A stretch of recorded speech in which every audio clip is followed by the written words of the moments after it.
Janu eliminate అయింది. ఎవరు expect చేయలేదు అసలు Jaanu mentor and contestant eliminate అవుతారని. సో అంటే ఇక్కడ జాను దేం లేదు కదా, తను కంటెస్టెంట్ కాదు, తను మెంటర్. అంటే కంటెస్టెంట్ బాగా చేయించాల్సింది. అంటే కంటెస్టెంట్ బాగా చేయలేదు అనట్లేదు, కానీ తనకన్నా మిగతా వాళ్ళు ఇంకా చాలా స్ట్రాంగ్ ఉన్నారు. దానివల్ల తన లిస్ట్ లో ఉంది, ఓట్ల ప్రకారం కూడా అలాగే తక్కువ ఉంది, మార్క్స్ కూడా తనకి తక్కువ ఉంది కాబట్టి అలా ఎలిమినేట్ అయింది. అయ్యో ఎక్కడైనా అన్ఫేర్ ఉందేమో అన్నట్టు ఫీల్ అవుతున్నట్టుంది జాను. అయిందా? నాకు తెలియదండి మరి అదైతే. సో బేసిక్ గా చాలా ఓంకార్ గారి షోలో చాలా క్లియర్ గా ఉంటారు. ఎవరైనా కొంచెం అటు ఇటు కన్సర్న్ చూపించినా కూడా చాలా కరెక్ట్ గా చెప్పాలి అని చెప్తారు ఓంకార్. చాలా షోస్ లో చూసాం మేము. ఇంతకు ముందు సీజన్ లో కూడా ఎవరైనా కొంచెం అటు ఇటు ఉన్నా కూడా లేదు, you should do this, you should do that అని కరెక్ట్ గా చెప్తారు. సో ఎలా అనిపించింది ఈ ఎలిమినేషన్? లైక్ జరిగింది ఫస్ట్ ఎలిమినేషన్,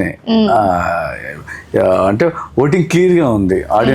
ఆడియన్స్ ఓట్ వేశారు, దాంట్లో ఎవరికైతే లిస్ట్ ఉన్నారో వాళ్ళని ఎలిమినేట్ చేశారు. ఇంకా ఎవరు ఇది కాదు లేదు అని అంటానికి కూడా ఛాన్స్ లేదు. బట్ ఇలా ఫస్ట్ ఎపిసోడ్ కి ఎలిమినేట్ అవడం అనేది చాలా పెయిన్ఫుల్ అనిపిస్తుంది చూసే ఆడియన్స్ కి ఖచ్చితంగా. ఎందుకంటే నీకు చాలా మంది ఫ్యాన్స్ ఉన్నారు, డాన్స్ కి చాలా మంది ఫ్యాన్స్ ఉన్నారు, నీ కంటెస్టెంట్ అంటే ఇంకా ఎక్కువ ఎక్స్పెక్ట్ చేస్తారు వాళ్ళు. సో ఏం జరిగింది అసలు లోపల, ఎందుకు ఎలిమినేట్ అయ్యావని అనుకుంటా? యాక్చువల్లీ ఏంటంటే ఫస్ట్ ఎపిసోడ్ లో తనకి హెల్త్ బాగాలేదు, ఇప్పటికి కూడా కొంచెం హెల్త్ బాగాలేదు. సో ఆ ఎనర్జీ డౌన్ అవడం వల్ల కొంచెం దానివల్ల ఏంటంటే ఇప్పుడు ఎంత నా ఫ్యాన్స్ అయినా కూడా వాళ్ళు కరెక్ట్ ఓటింగ్స్ వేశారు. ఎందుకంటే డాన్స్ బాగుంటేనే ఓటింగ్ వేయాలి ఏదైనా. ఇప్పుడు జెన్యూన్ గా, సో వాళ్ళు కూడా జెన్యూన్ గా చేశారు. ఎందుకంటే ఇక్కడ ఎనర్జీ లేదు, హెల్త్ బాగాలేదు కాబట్టి మేము ఇప్పుడు ఈ పొజిషన్ లో ఉన్నాం. తనకి హెల్త్ కరెక్ట్ ఉంటే ఫైనల్ కొట్టేస్తారు. హెల్త్ బాగాలేకనే ఎలిమినేట్ అయ్యాం తప్ప ఇంకే రీజన్ లేదు అంటుంది జాను. కానీ లోపల చాలా మంది ఆడియన్స్ అనుకుంటున్నారు ఏంటంటే ఇది అన్ఫేర్ ఎలిమినేషన్ అని కూడా అంటున్నారు. ఎందుకు అంటే నిజంగానే అన్ఫేర్ అనుకోవచ్చా? 5 మెంటర్స్ లో most of you are the very talented person, everyone knows that. So unfair అనుకోవచ్చా? ఎక్కడ అనిపిస్తుందా లోపల? అలా ఏం లేదు, ఎందుకంటే మేము జెన్యున్ గా ఒప్పుకునేది ఏంటంటే మాకు హెల్త్ బాగాలేక ఎనర్జీ డౌన్ అయింది. సో ఇప్పుడు నేను ఒక డాన్స్ అని కాబట్టి నాకు తెలుసు, ఇప్పుడు మేము కరెక్ట్ చేయకుండా అన్ఫేర్ అని మేము అనలేము. సో డాన్స్ ఐకాన్ అంటే డాన్స్ ఉండాలి. యాజ్ ఎ మెంటర్ ఎక్స్పీరియన్స్ ఎలా? ఇప్పుడు అది తెలిసింది. ఇప్పుడు మనం ఏంది ఒక మాస్టర్ డాన్స్ నేర్పించే మనం వెళ్ళి స్టేజ్ మీద డాన్స్ చేస్తాం, కానీ ఇప్పుడు డాన్స్ చేస్తుంటే జడ్జిమెంట్ ఇవ్వడం, ఆ టెన్షన్, అమ్మో అదంతా ఇప్పుడు తెలిసింది నాకు.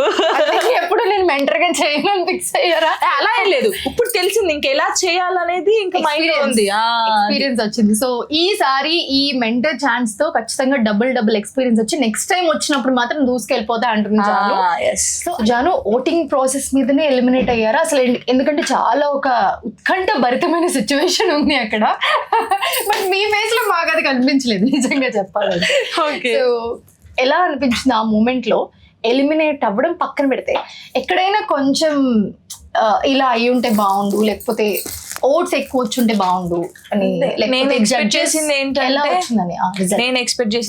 ఓట్స్ చాలా వస్తాయి అనుకున్నాను. బట్ ఏంటంటే అంటే నాకు చాలా ప్రౌడ్గా ఉంది, మనోళ్ళు కూడా ఇప్పుడు నాకు ఎవరైతే సపోర్ట్ చేస్తారో వాళ్ళు కూడా కరెక్ట్ జడ్జిమెంట్ ఇచ్చారు. అంటే ఓటింగ్ ద్వారానే ఉంది ఇది. ఎవరికి ఎక్కువ ఓట్స్ వస్తే వాళ్ళు సేఫ్ అనమాట, లీస్ట్ కి ఎవరు వస్తే వాళ్ళు. సో మాకు లీస్ట్ వచ్చింది, మా పర్ఫార్మెన్స్ బట్టే వచ్చింది కాబట్టి. సో జనాలకి ఎంతవరకు నచ్చింది, ఎవరిది నచ్చింది వాళ్ళ బట్టి ఎవరి డిసిషన్ అయ్యి ఉండొచ్చు అని అనుకుంటున్నారు. అంటే ఇప్పుడు వాళ్ళు ఓట్స్ ఇచ్చారు కాబట్టి మేము ఇక్కడ ఉన్నాము. అంటే మేము ఫస్ట్ వాళ్ళకి తెలియదు కదా ఫీవర్ వచ్చిందా ఎలా వచ్చింది చూడరు, వాళ్ళు చెప్పలేదు అసలు. అంటే పర్ఫార్మెన్స్ ముందు ఖచ్చితంగా అలా ఏం చెప్పలేదు, పర్ఫార్మెన్స్ అయిపోయిన తర్వాత చెప్పారు. పర్ఫార్మెన్స్ చేసే ఇప్పుడు జనాలు ఏం చూస్తారు, పర్ఫార్మెన్సే చూస్తారు, ఫీవర్ వచ్చిందా ఏం వచ్చిందో చూడరు. సో ఓవరాల్ గా 5 కంటెస్టెంట్స్ ఉన్నారు. సో అందులో కొంచెం ఎవరు బాగా చేయలేదంటే సోనాలి బాగా చేయలేదు. సో దానివల్ల ఏమైంది లీస్ట్ ఓటింగ్స్ వచ్చాయి. మేము హ్యాపీ, మేమైతే చాలా హ్యాపీగా ఉన్నాం. ఎందుకంటే ఒక లెసన్ ఏదైనా మంచికే, మేబీ ఏమో చెప్పలేం.